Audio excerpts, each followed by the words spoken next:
I believe that as brand owners and business people and agency owners, it's actually incumbent on us all to leverage both sides of our brain. Now, that's terrific if you're making really, really nice, glossy consumer goods. So, you know, iPhones and Audis, terrific.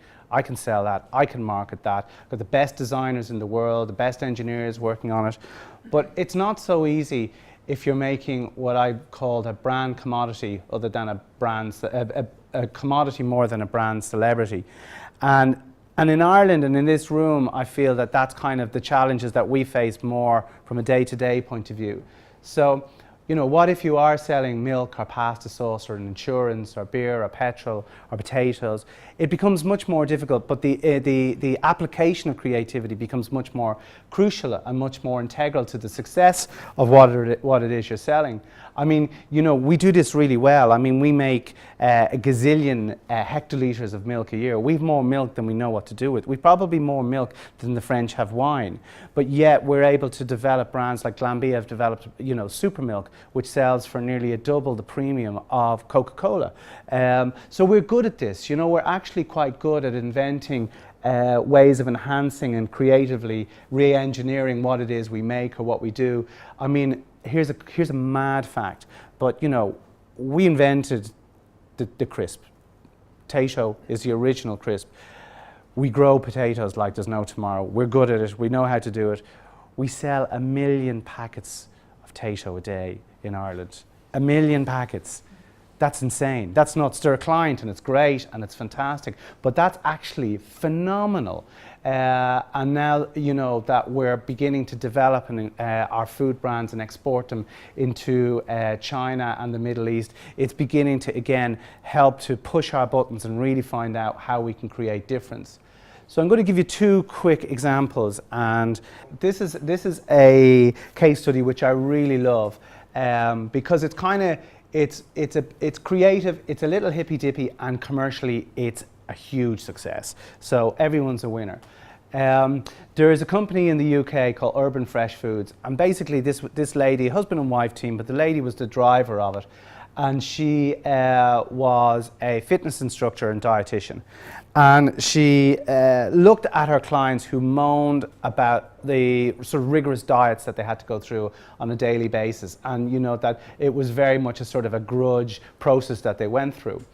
And she thought, well, okay, I mean, dried fruit is obviously, it fills you up, it's low calories, it's low in sugar, it's healthy, it's cheap to make. Maybe I could sell this. Now, if somebody came into me and said, look, I've got an idea for a dried fruit brand and all of that, I'd say, it's going to be a very, very hard sell, and there's a lot of companies doing this, and it's going to be an uphill battle. This is the lady, her name is Helly Golding. And she's won several innovation and entrepreneurial awards in the UK. Now, she sold her house to develop this idea. So she had an incredible sort of passion and a courage of her convictions to do this. And this is kind of a crazy way in which kind of insights can land, and at the time that you least expect it. She was reading an article in, I don't know, maybe it was National Geographic, it doesn't say in the case study I read about her, but about bears, North American bears, and that there was a study that had taken place about how bears that are city slickers, bears that come into the city to forage for food and in the back of fast food restaurants and bins, are 30% fatter than their wild friends, and actually their life expectancy is significantly lower. So this is just a kind of a notional idea. You can imagine you're having a cup of coffee and you're sitting down watching the cars go by or whatever. But she thought, okay, here's a brand, this is the name of my brand, Bear, I like this, I can subscribe to this. So she worked with an agency in the UK, and basically, you know, they ran this campaign on fumes, and they developed a brand called Bear. And I just think this is an incredible success story, because they are genuine marketing amateurs with the courage of their conviction and a bright idea. Now, that's a lovely brand, and it's very, I love the design of it and I love the proposition. But I think what the real stroke of genius was here is she convinced the retailers, and by retailers I mean she's in Tesco, Sainsbury's, Waitrose, that to carry her brand in the unbranded fruit and veg section. So she actually managed to tire iron her brand into a place where there were no other brands. And I think that's really, really skillful, and that shows that you've got to be super tenacious to do that. But that was a creative way of getting seen.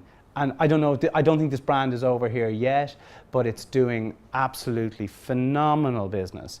And last year, it's doubled its turnover year on year in the 4 years that it's been in existence. And last year, it served 30 million portions of fruit to kids in the UK. And then what I love about this as well is from an imagination or creative point of view, they're doing things differently. The company employs 90% women, and they provide free creche and free nursery facilities. And their sales now exceed 10 million sterling. And that's significant after 4 years. And the brand development cost was less than 100 grand. And I mean, so I think in terms of return on investment and creativity, I think it's a 1% of the overall annual turnover now. But what I think was very lovely and charming about this, and reading the case studies and the interviews, is that the collaboration between the brand development agency, which were a small enough agency, like 20 people, and the client was such that they were partners. So instead of it being a traditional relationship of left-brainers or right-brainers, it was a group of people sitting in the room trying to figure out the problem. And that's what I love about this business. In fact, that's why I continue to enjoy it, because those walls are becoming less and less insurmountable.